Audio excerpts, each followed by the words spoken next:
بسم اللہ الرحمن الرحیم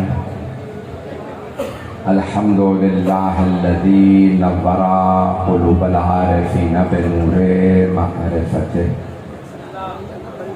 واثبت فؤاد انبیائہ واولیائہ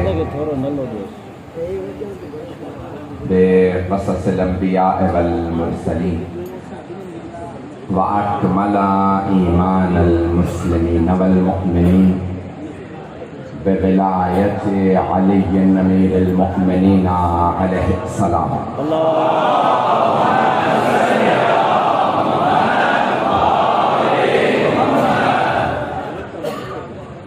والصلاة والسلام والتحية والإكرام على أفضل الموجودات العبد المؤيد والرسول المسدد المصطفى الأمجد المحمود الأحمد أعني أبا القاسم محمد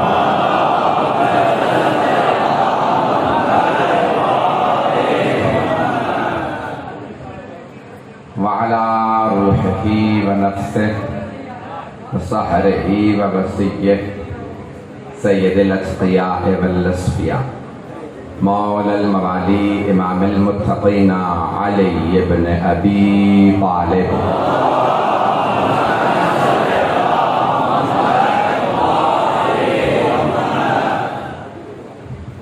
وعلى اوصیائه لا سیما بقیت اللہ فی الارضین روحی و ارواح العالمین لتراب مقدمہ الفدا واللعنة الدائمة على أعدائهم أجمعين من الآن إلى قيام يوم الدين. أما بعد فقد قال الله الحكيم في كتابه الكريم بسم الله الرحمن الرحيم وما خلقت الجن والانس الا ليعبدون صدق الله العلي العظيم. صلوات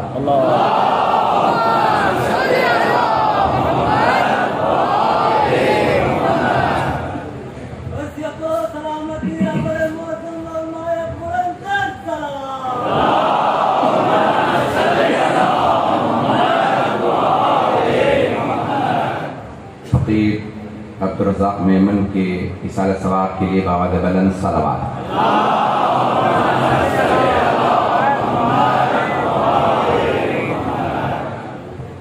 بانی مجلس نے درخواست کی ہے کہ نجف حیدر میمن کے لیے اولاد کی دعا کی جائے اور ڈاکٹر دلاور حسنین کے لیے. پروردگارہ ان کی جو مرادیں ہیں حاضرین کی جو مرادیں ہیں ان سب کو پورا فرما.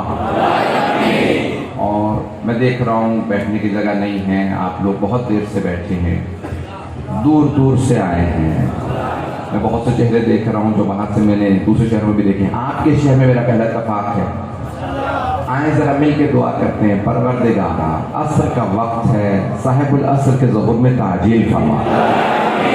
ان تمام مومنین کی تمام مرادیں پوری فرما. پروردگارہ جو جہاں سے آیا ہے اس کا آنا اپنی بارگاہ میں قبول فرما. اور ہم سب کو ہماری گنہگار آنکھوں کو امام زمانہ کا ظہور دیکھنا نصیب فرما. بر محمد و آل محمد صلوات.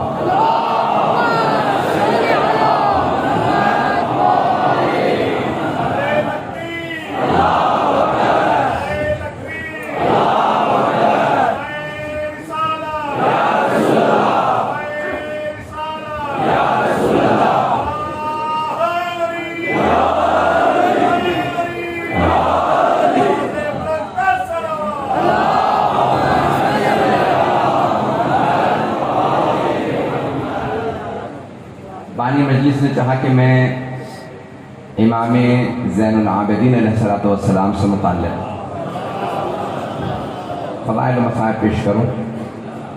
تو میں نے قرآن کی ابھی بھی انہوں نے مجھ سے فرمائش کی تو میں نے قرآن کی آیت کا انتخاب کیا اور مجھے بتایا گیا کہ آپ پرانے عزادار ہیں, بہت اچھا سنتے ہیں.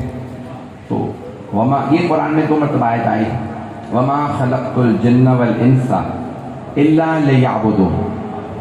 اللہ فرماتا ہے میں نے جنوں اور انسانوں کو خلق ہی نہیں کیا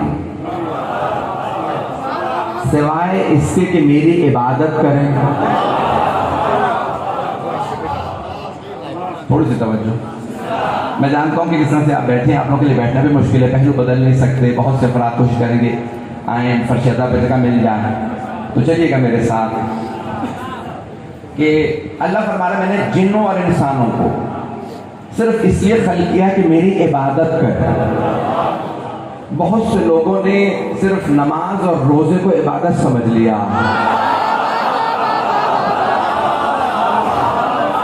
امام رضا علیہ السلام فرماتے ہیں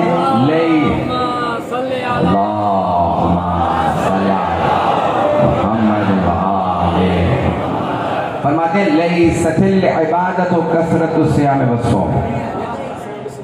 یہ بہت زیادہ نمازیں اور روزے پڑھنا ہی عبادت نہیں, یہ بھی عبادت, یہ ہی عبادت نہیں ہے.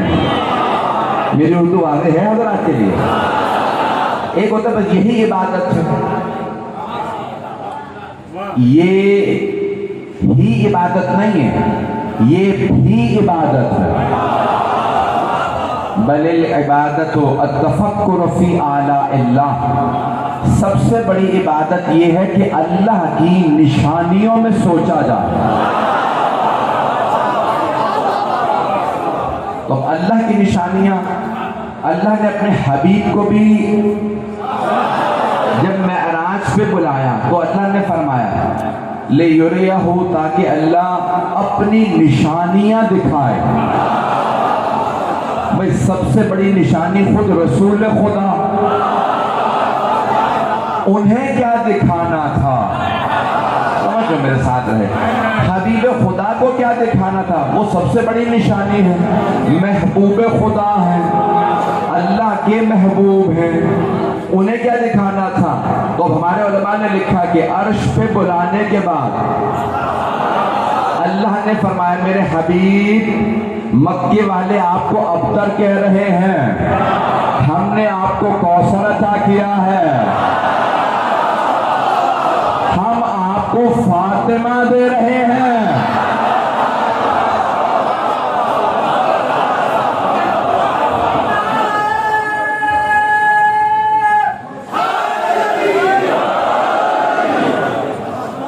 میری توقع سے بہتر سن رہے ہیں.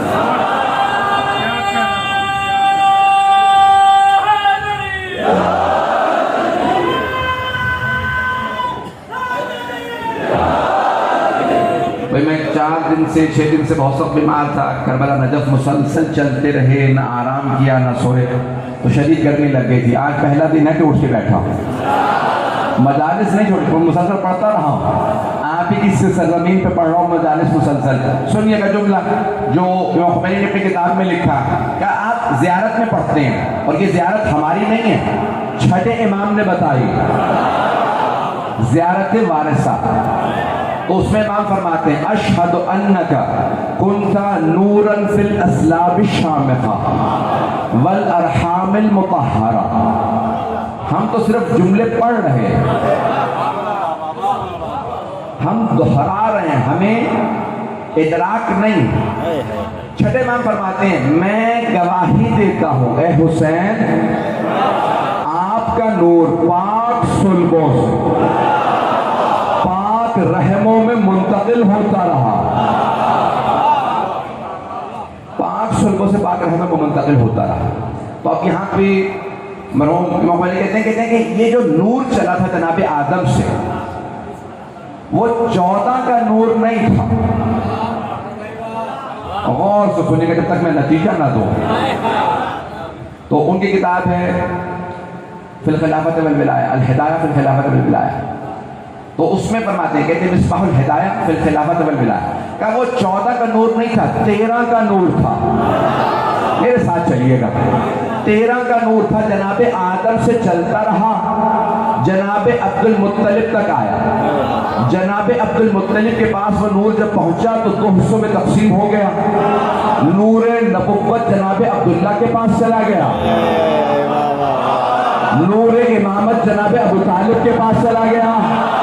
پہنچ رہے ہیں حضرات بھائی. رسول خدا کا نور جناب عبداللہ کے پاس 12 اماموں کا نور جناب ابو طالب کے پاس چلا گیا تو 13 کا نور تھا. ایک نور ایسا تھا جسے اس دنیا میں لانے کے لیے رسول خدا کو معراج پہ جانا پڑا.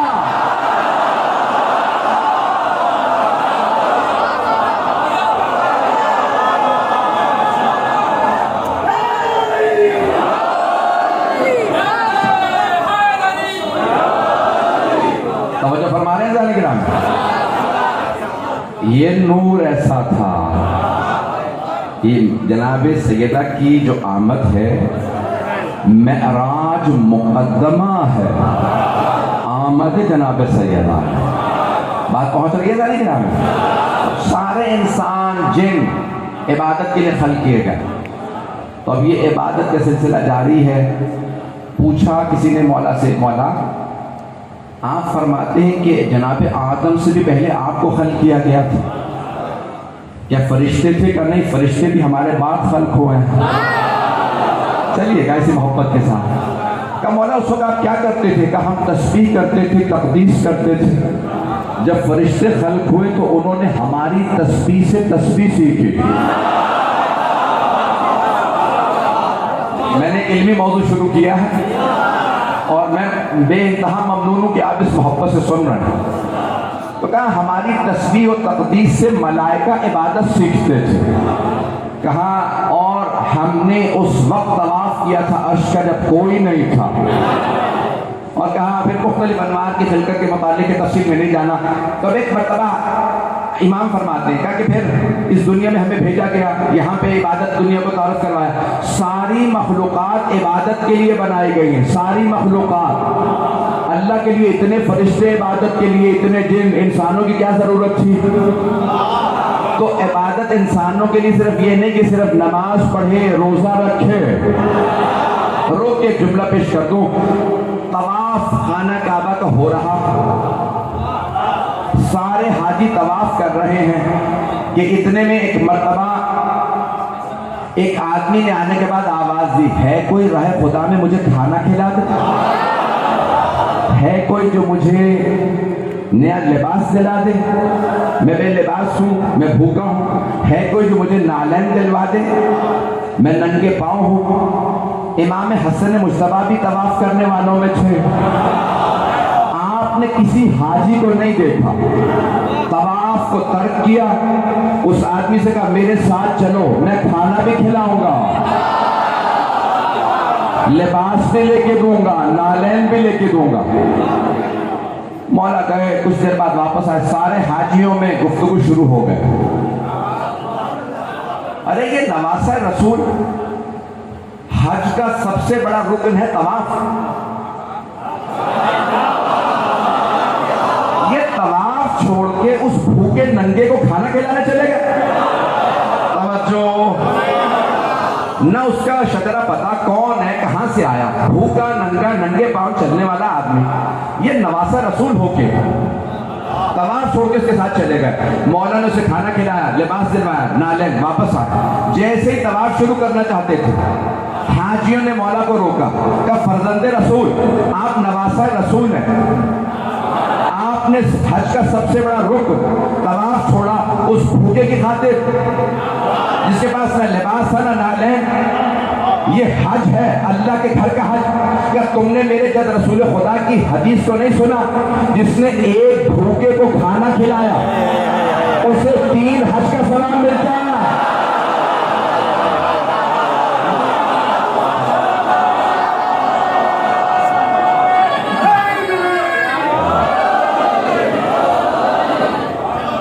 توجہ فرمائیے.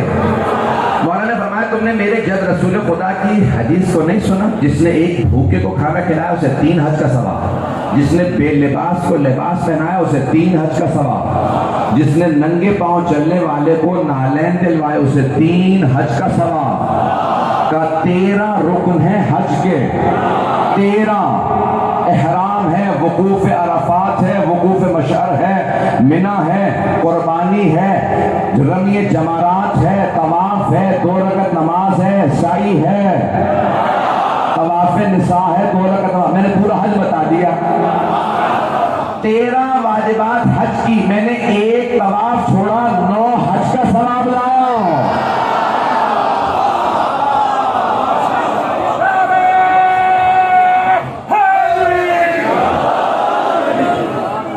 عبادت کا مفہوم ذہنوں میں وسیع کر لیجیے. مجھے پتا میرے شیعہ سنی بھائی بیٹھے ہیں. عزیزان کرام، عبادت کا مفہوم وسیع کیجیے. صرف یہ نہ سمجھے نماز و روزہ عبادت ہے، نماز و روزہ بھی عبادت ہے. ایک اور جملہ کہہ دو، جب آپ گھر سے اس مجلس کی نیت کر کے چلے گئے تو آپ کی عبادت وہیں سے شروع ہو گئی. کہاں تو میں نے کہا تھا عبادت وہیں سے شروع ہو گئی تھی. جب چلے عبادت شروع ہو گئی. نوجوانوں سے جملہ پیش کر رہا ہوں، کبھی بھی بغیر نیت کے مجلس میں نہ آئے. پہلے سے نیت کریں، میں مجلس حسین میں جا رہا ہوں، ماں باپ کی طرف سے، اجداد کی طرف سے، چاہے وہ زندہ ہوں، آپ کو تو ثواب مل ہی رہا ہے، انہیں بھی مل جائے گا.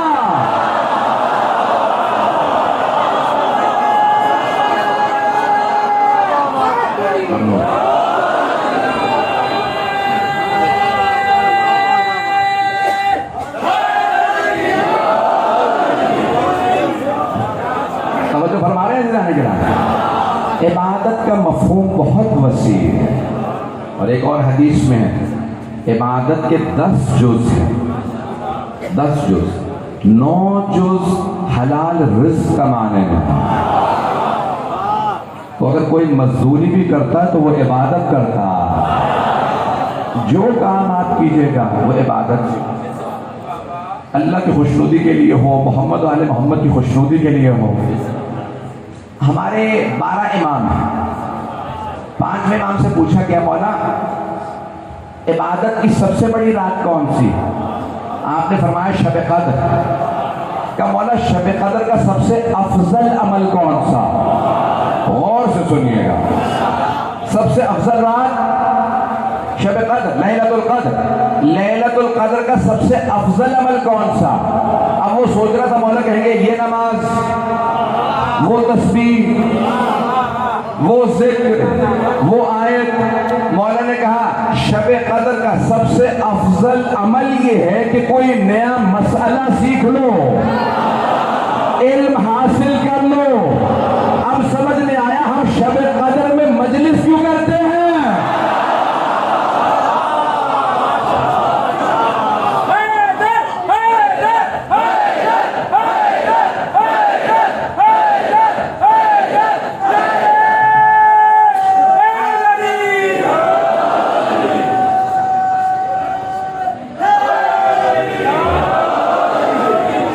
مجھے نہیں معلوم میرے ٹوٹے پھوٹے الفاظ آپ کو قبول بھی ہیں یا نہیں.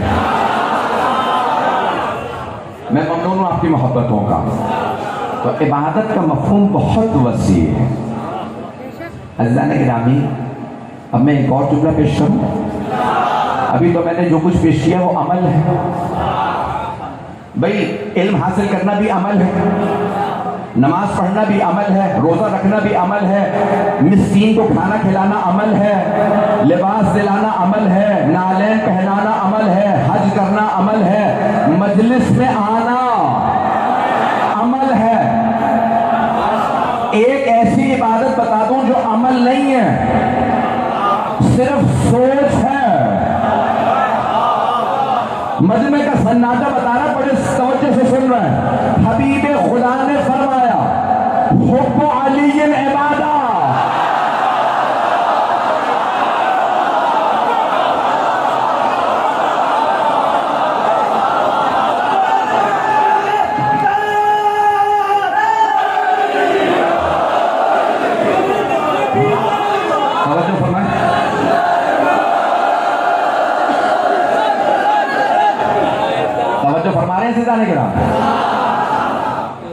حدیث حدیث کو تفصیل سے پیش کر دوں اگر کہیں تو کہ حبیب خدا نے فرمایا تھا کہ النظر الی وجہ علی عبادہ.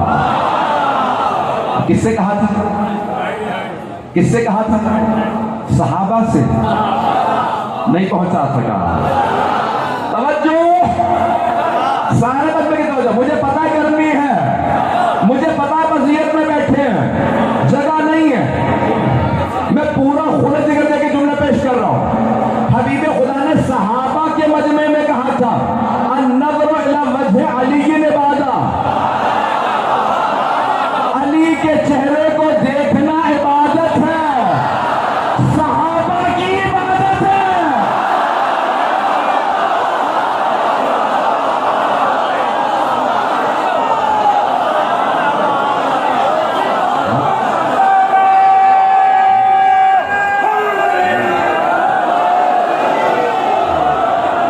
توجہ ہے جانے کے نام.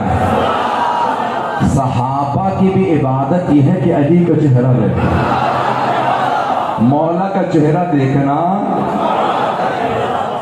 تو اب صحابہ کا دم بھرنے والوں, علی کے ذکر کی مخالفت نہ کرنا.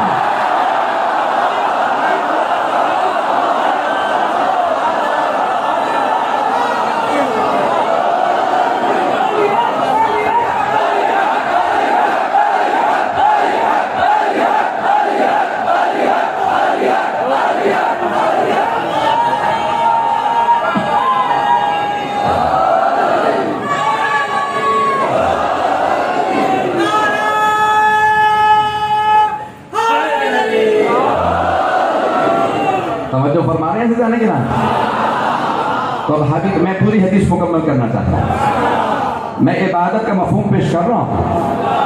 النظر الی وجہ علی عبادہ, میرے بھائی علی کے چہرے کو دیکھنا بھی عبادت ہے. تو ایک صحابی نے سوال کیا, یا رسول اللہ آپ نے فرمایا آپ کے بھائی کی شہادت ہو جائے گی, تو وہ جو بعد میں آئیں گے, کچھ لوگ پہنچ گئے ہیں, وہ جو بعد میں آئیں گے شہادت, وہ چہرے کی زیارت سے محروم رہ جائیں گے. تو آپ نے فرمایا ذکر علی عبادہ,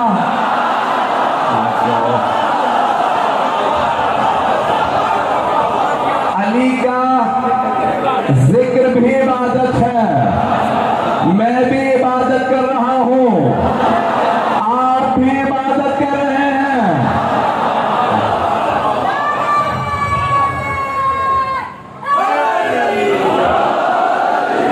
اب کیونکہ رسول خدا علم غیب رکھتے ہیں, آپ جانتے تھے کچھ لوگ پابندیاں لگا دیں گے, علی کا ذکر ہونے نہیں دیں گے. بڑے بڑوں کو اس بات کا شوق تھا میں علی کا ذکر رکوا دوں. اور اگر آپ سننا چاہیں تو یاد رکھیے گا, جو بھی علی کا ذکر روکتا ہے نا, وہ ہواؤں میں پھٹ کے بکھر جاتا ہے.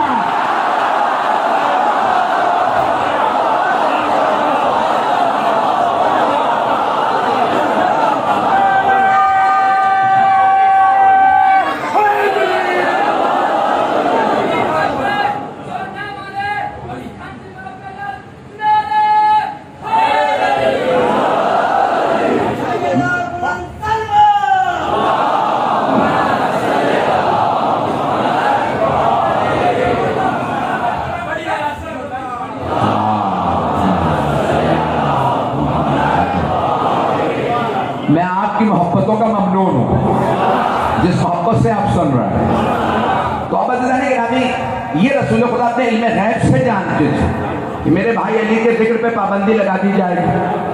تو آپ نے کہا اچھا جو دیکھ نہ سکے, ذکر نہ کر سکے, تو تب آپ نے فرمایا حب علی عبادہ, دیکھ نہ سکو, ذکر نہ کر سکو, محبت تو رکھ سکتے ہو.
جملہ دہرانے کی ضرورت نہیں ہے، پہنچ گیا جہاں پہنچنا تھا۔ جناب میثم تمار پہ پابندی تھی، علی کا نام نہ لینا، دار پہ چڑھا دیے جاؤ گے، سولی پہ چڑھا دیے جاؤ گے۔ جناب میثم تمار جوان نہیں تھے، داڑھی سفید تھی، سر کے بال سفید تھے۔ جب عبید اللہ بن زیاد نے درخت پہ دار پہ چڑھایا، ہاتھوں میں کیل، پاؤں میں کیل، سر میں کیل، کہ اور کہ علی علی، اور نے کہا پھر سن علی علی علی۔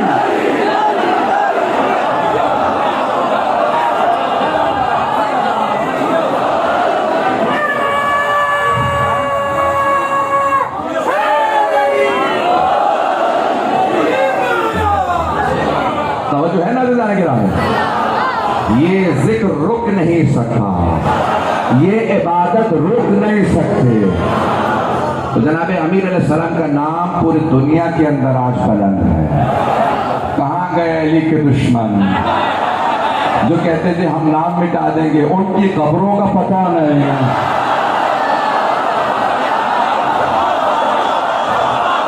علی کا روضہ آج بھی بلند ہے،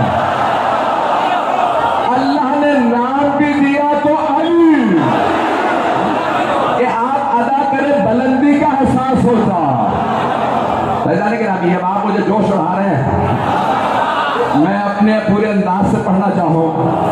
فیضان کے نام، میں یقین مانے موضوع جو ذہن میں لے کے آیا تھا مکمل نہیں کر پا رہا ہوں، لیکن ایک جملہ کہے بغیر آگے نہیں بڑھ سکتا۔ جتنا دشمنوں کو ضد ہے علی کے نام سے، قدرت کو ضد ہے علی جھکنے نہ پائے۔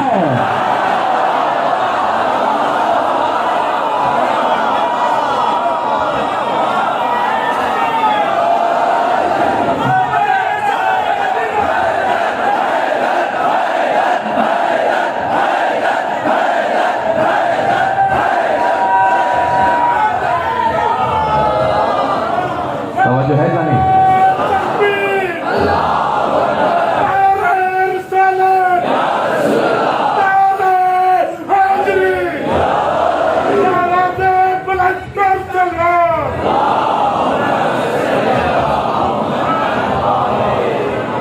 توجہ ہے کہ میرے ساتھ؟ تو ہم جناب مولا کائنات کے ماننے والے، ان کے فضائل کے ماننے والے، ان کے کردار کے ماننے والے۔ اسلام علی کے کردار سے پھیلا۔ عزیزان گرامی، تو عبادت کا مفہوم بہت وسیع ہے، عبادت کا مفہوم بہت وسیع ہے۔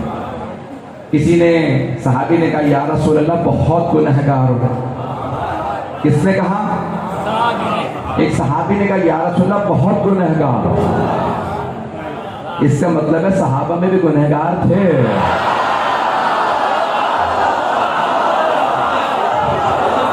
یا رسول اللہ بہت گنہگار ہو، بہت گنہگار ہو، آپ میرے لیے دعا کر دیجئے گا اللہ مجھے معاف کر دے۔ تو اب سارے صحابہ کا مجمع آپ نے فرمایا تیرے ماں باپ زندہ ہیں؟ نوجوانوں کے لیے خاص طور سے، ماں باپ زندہ ہیں؟ کہ نہیں یا رسول اللہ۔ کہ ٹھیک ہے جاؤ میں دعا کروں۔ اچھا وہ چلا گیا، باقی صاحب یا رسول اللہ اگر اس کے ماں باپ ہوتے بھی تو اسی کیسے ہوتے؟ یہ پوچھنا، وہ آپ سے کہہ رہا ہے، آپ سے افضل تو کوئی نہیں، تو آپ کیوں پوچھ رہے ہیں کہ ماں باپ زندہ؟ کہ یہی تو سمجھانا چاہ رہا تھا کہ اگر اس کے ماں باپ ہوتے میں کہتا کچھ نہ کر، ان کی خدمت کر، سارے گناہ معاف ہو جائیں۔ ماں باپ کی خدمت کی توفیق گناہوں کو بخشوا دیتی ہے۔ یہ جو آپ تھکے ہارے گھر پہنچتے ہیں اور ساری تھکان کے باوجود کچھ دیر کے لیے ماں کے پاؤں دباتے ہیں، باپ کے سر کو دباتے ہیں، یہ سارے دن کی تھکان کو دور کر دیتی ہے، انسان کی روح زندہ ہو جاتی ہے۔ بس ان باتوں کو یاد رکھیے گا، مجھے عبادت کے مفہوم کو پیش کرنا ہے۔ سب سے دیکھیں انسان بنایا گیا عبادت کے لیے، اور اگر انسانوں میں کوئی ہو زین العابدین،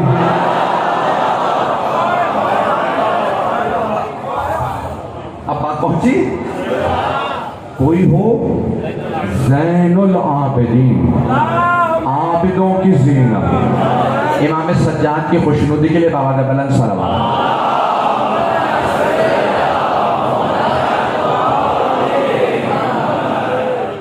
بس بھئی 15-20 منٹ زیادہ سے زیادہ، اس کے بعد پھر مسائل پہ آتا ہوں۔ ابھی 2 مجالس پڑھنی ہے، وہ بھی دوسرے دور شہروں میں، جب تک آپ چلیں گے میں انشاءاللہ پیش کرتا ہوں۔ اللہ نے گرامی، میرے بہت سے بزرگ کھڑے، میں محسوس کر رہا ہوں کہ لوگ رحمتوں میں، لیکن آپ کی محبتوں کے میں بے یقین معنی ممنون ہوں، ممنون میں احسان ہوا آپ کا، جو مجھے محبتیں سرزمین پہ مل گئی، میں آخری اپنے لحظے تک یاد رکھوں۔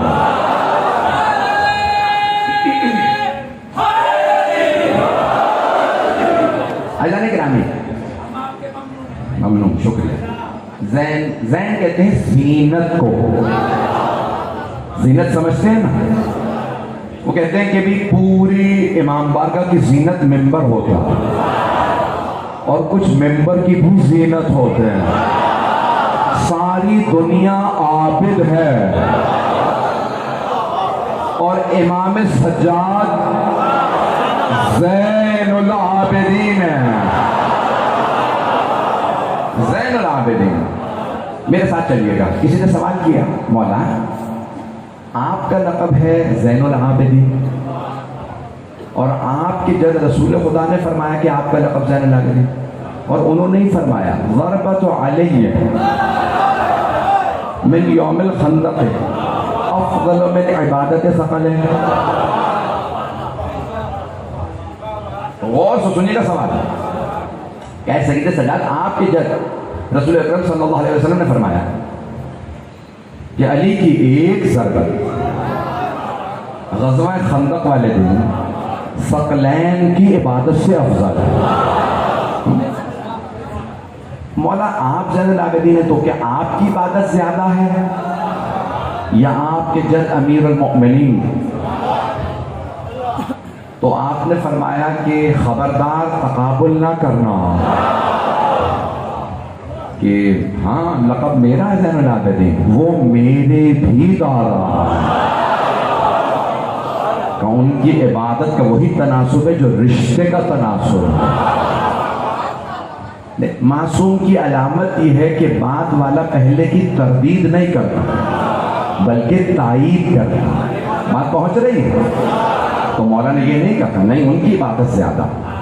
عزیزان گرامی، میں پیش کرنا چاہتا ہوں، مولا کے 2 لقب بہت مشہور، سید الساجدین اور زین العابدین۔ اگر سنیں گے تو پڑھوں گا فضا، بس سارا مجمع میرے ساتھ رہے۔ کیوں سید الساجدین؟ امام اتنے سجدے کرتے تھے، اور طویل سجدے، کہ اگر فجر کے بعد سجدے میں جائیں گھنٹوں سجدے میں رہتے۔ بحار الانوار میں علامہ محمد باقر مجلسی نے ایک روایت نقل کی ہے کہ آپ کی صرف پیشانی پہ نہیں، ہاتھوں اور گھٹنوں اور پاؤں پہ بھی سجدوں کے نشان، سجدے میں رہتے۔ ایک مرتبہ، اور آپ کی زوجہ کون ہے؟ حضرت فاطمہ بنت حسن، مولا حسن کی بیٹی، مولا حسین کے بیٹے سے بہن، ان کا نام فاطمہ بنت حسن تھا، یہ علی بن حسین۔ تو اب وہ عام بیوی نہیں، بہرحال واقعہ سن لیجیے گا، مشہور یہی ہے، تمام کتابوں میں، شیعہ سنی کتابوں میں لکھا ہے، آپ نے شاید پہلے سنا ہو، مجھ سے سن لیجیے۔ میں صرف ایک نتیجہ دینا چاہتا ہوں، واقعہ سنانا مقصود نہیں، پورا واقعہ نہیں، ایک نتیجہ دینا، کہ کسی نے آواز دی کہ محمد باقر کنویں میں گر گئے۔ بیوی کے کانوں میں آواز آئی، ماں تھی، تڑپنے لگی، لیکن پردہ حائل تھا کہ باہر جائے، کیونکہ مرد کنویں کے چاروں طرف جمع ہو گئے تھے۔ مجھے نہیں معلوم دھکا کس نے دیا، لیکن مولا اپنے حجرے میں سجدے میں تھے، تو بی بی فوراً اس حجرے میں آئے جہاں مولا سید سجاد سجدے میں تھے، اور ایک مرتبہ فرمانے لگی، مولا ہمارا بیٹا کنویں میں گر گیا۔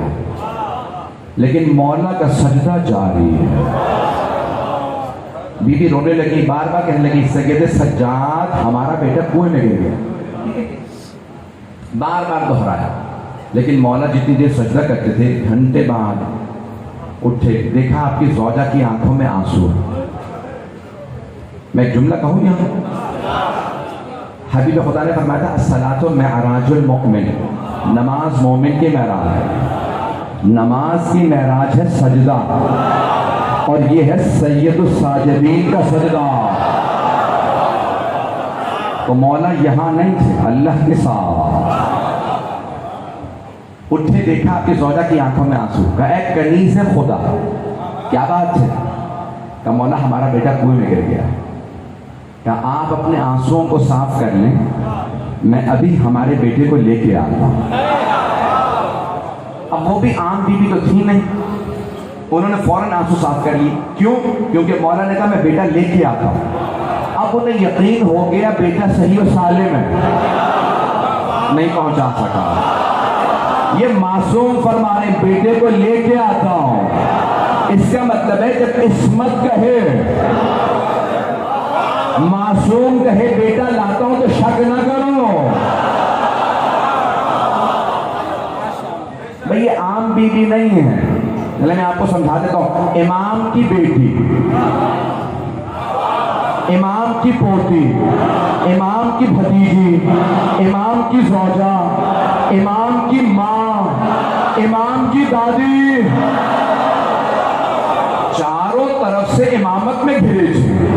بیوی نے فوراً آنسو صاف کیے اور کہا کہ ٹھیک ہے مولا انتظار میں ہوں, اب میں اپنے انداز سے پیش کروں گا. روایت میں بس یہ ہے کہ مولا چلے کنویں کی جانب. میرا دل کہتا ہے امام نے ایک مرتبہ عصمت کی قبا اوڑھی ہوگی, ولایت کی ابالی ہوگی, امامت کا امامہ سر پہ رکھا ہوگا, تولا کی تسبیح لی ہوگی, تبرہ کا ڈنڈا لیا ہوگا. امام نے نالین زیب تن کیے, ایک مرتبہ چلنے لگے, زمین قدموں کے بوسے دینے لگی, آسمان سر پہ سایہ کرنے لگا, جہاں سے لبیک کی صدائیں آنے لگی. بہت جم غفیر تھا, سارا مجمع راستہ بنانے لگا. امام چلتے ہوئے آگے بڑھے, کنویں کے پاس آئے, کہا پانی میری امانت لوٹا.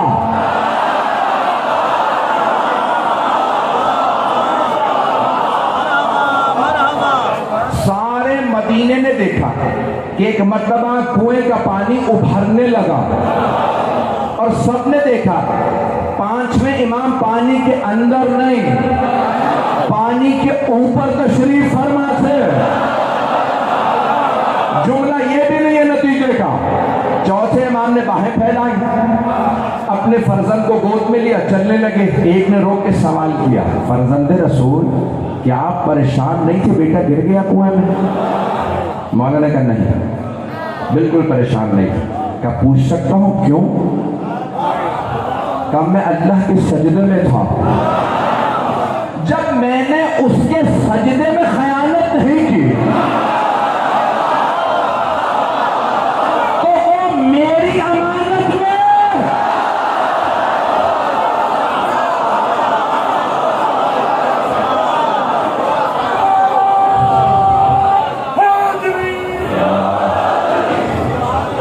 وہ میری امانت میں کیسے خیانت کر سکتا؟ میرا بچہ اس کے پاس امانت تھا. عزیزان گرامی, یہ امام اس طرح سے سید الساجدین. اور امام کی عبادت کیسی ہے؟ ہر آدمی چاہتا ہے سکون ہو, آرام ہو, میں عبادت کروں.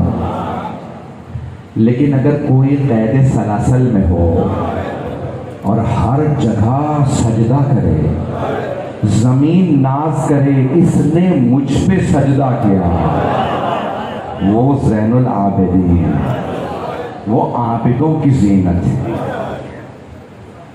ایک اور آخری پہلو پیش کروں گا, پھر زحمت کو تمام. ایک صلوات پڑھیں گے مولا کی خوشنودی پہ.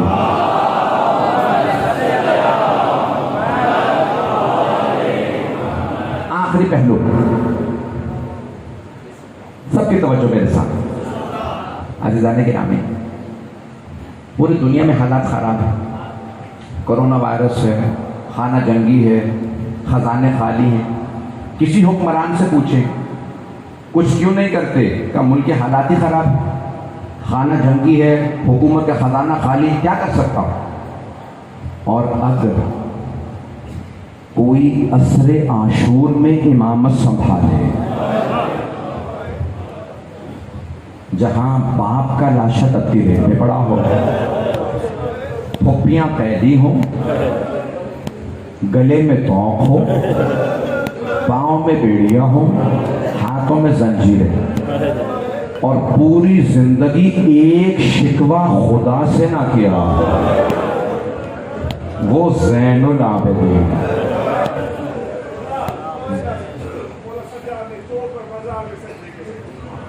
میرے بھائی ضرور بتاؤ، میرے بھائی نے سوال کیا، میں بھی پیش کرتا ہوں. مولا کے مسائل کا سوال کیا. آپ جانتے ہیں حالات میں کہتا حالات خراب ہے، میں کچھ نہیں کر سکتا. کربلا کی اصل سے زیادہ حالات کہیں خراب نہیں تھے. مولا سجاد نے کہا پروردگارا مجھے امامت اس وقت دی ہے، خیموں میں آگ لگی ہے، خزانے خالی نہیں، میں قیدی ہوں، پھپھیوں کی چادریں چھینے گئے. کسی کوئی ایسا نہیں ہوتا کہ باپ کو کفن نہ دے سکے.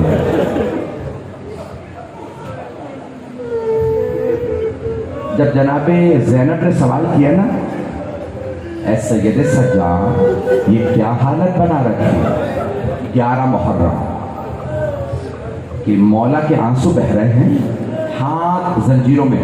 میں نے بھی امام کا توق دیکھا، اگر دیکھیں گے میری طرف، پاؤں میں بیڑیاں. توق کیسا تھا؟ امام کا توق خاردار، جس میں کیلیں ہوتی ہیں وہ گلے میں ڈالے. میں پہلے سوچتا تھا ایسے ہاتھ بندھے تھے، اس توق میں ہاتھ بندھے تھے ایسے. امام کے آنسو بہنے لگے. پوچھا پھپھی نے، بیٹا آپ کی رنگت سفید پڑ گئی جیسے جسم میں خون ہی نہیں ہے، کیا بات ہے؟ مولا نے پھپھی کو دیکھا کہ پھپھی اماں خدا کسی غیرت مند بیٹے کو ایسا وقت نہ دکھائے، جوان جہان بیٹا ہو، بوڑھے باپ کا لاشا تپتی ریت پہ پڑا ہو، بیٹے میں طاقت ہو لیکن دفنانے کی اجازت نہ ہو. مولا فرماتے 3 دن میرے بابا کا لاشا دھوپ میں پڑا رہا. وہ ملعون اپنے کشتوں کو دفنا گئے. میرے بھائی نے سوال کیا تھا، بتائیے ذرا مولا نے بازاروں میں سجدے کیسے کیے؟ سنیں گے کتاب؟ جو دیکھ سکتے ہیں اب دیکھیے گا میری طرح، جو نہیں دیکھ سکتے ذرا آنکھیں بند کریں. جب بازار آئے نا کوفے کے بازار میں آئے مولا سجاد، دیکھا مجمع عام ہے، اور جانتے ہیں نعرے کیا لگا رہے تھے لوگ؟ باغیوں کی بہنیں آ گئے ہیں. باغیوں کے نعرے، ہاتھوں میں پتھر، علی کی بیٹیاں. مولا سجاد نے ایک مرتبہ اپنے بابا کے سر کو دیکھا اور رو کے کہا، بابا جان قرآن کی تلاوت شروع کر دی. بابا لوگ آپ کے سر کو دیکھیں گے، میری پھپھیاں گزر جائیں. جب پھپھیاں گزر گئیں مولا سجدے میں آئے، پروردگارا نبی ایوب رک گئے تھے. ہے نا قرآن کا سورہ ذہن کے اندر، جناب ایوب صبر میں انبیاء میں مشہور ہے. حضرت ایوب بڑا صبر کیا، بیٹے مارے گئے صبر کیا، گھر گر گیا صبر کیا، فصلیں اجڑ گئیں صبر کیا. لیکن جب ان کی زوجہ پہ بات آئی نا، شیطان نے کہا کہ ان کے کہو کہ بال کاٹ کے اپنے دے دیں. گھروں میں کام کرتی تھی جناب ایوب کے لیے دوا لا سکے. کہ پروردگارا میری ناموس پہ حرف آئے میں برداشت نہیں کروں گا. جہاں جناب ایوب کے صبر کا پیمانہ ختم ہوتا ہے وہاں سے سجاد کا شروع ہوتا ہے.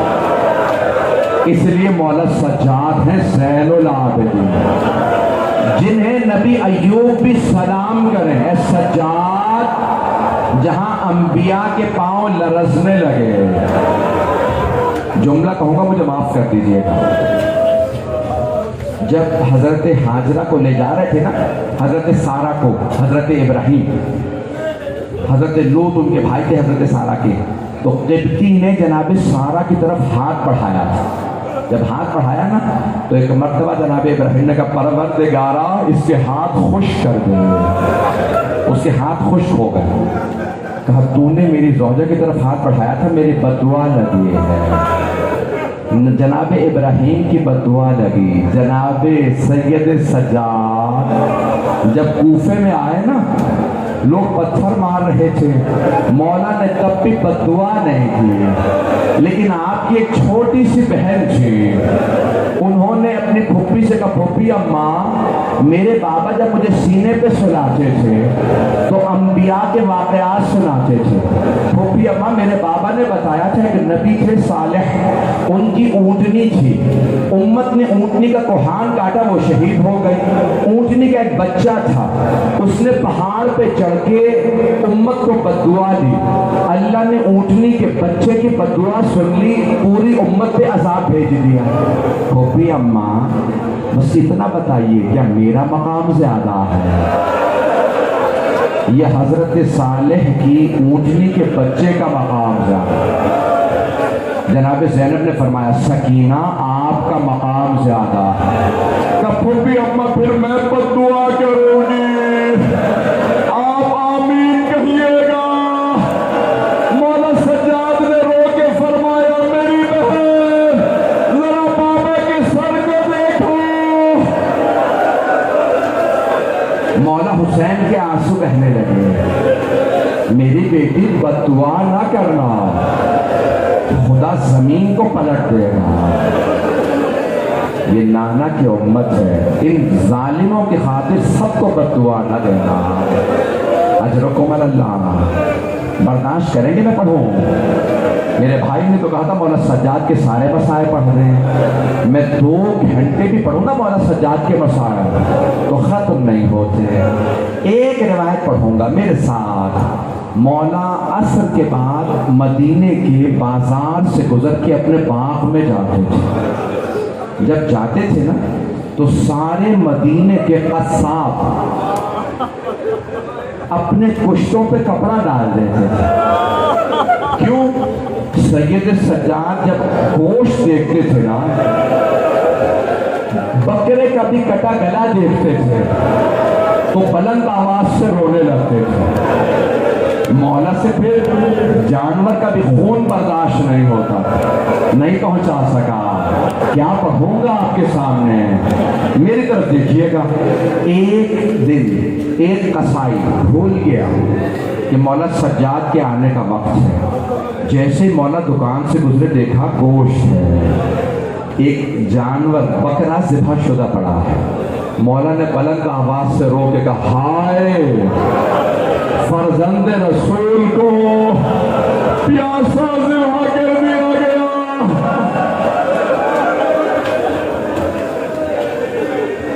اوتلا ابن رسول اللہ اچھانا، بس یہ جملہ سننا تھا۔ قصائی نے فوراً اپنے جانور پہ کپڑا ڈال دیا کہ مولا مجھے معاف کر دیں، میں بھول گیا تھا آپ کے آنے کا وقت ہے۔ مولا نے کہا میرے کچھ سوال ہیں، فرمائیے۔ مولا نے کہا تو نے جانور کو ذبح کرنے سے پہلے اسے پانی پلا دیا تھا؟ کہا ابن رسول اللہ آپ کے جد سنت سے جانور کو پہلے پانی پلاؤ بعد میں ذبح کرو۔ مولا نے کہا تو نے خنجر تیز کر لیا تھا؟ تو خنجر سے تو ذبح نہیں کیا؟ کہ نہیں مولا میں ہمیشہ خنجر تیز کر کے جانور ذبح کرتا ہوں۔ مولا کے آنسو بہنے لگے کہ اتنا بتا کوئی دوسرا جانور دیکھ تو نہیں رہا تھا جب تو اسے ذبح کر رہا تھا؟ کہ نہیں مولا میں چھپا کے ذبح کرتا ہوں۔ مولا نے فوراً کربلا کا رخ کیا کہ بابا وہ کربلا میں آنے والے کیسے تھے؟ نہ آپ کو پانی پلایا، نہ خنجر تیز کیا، میری پھپھی کھڑی دیکھتی رہی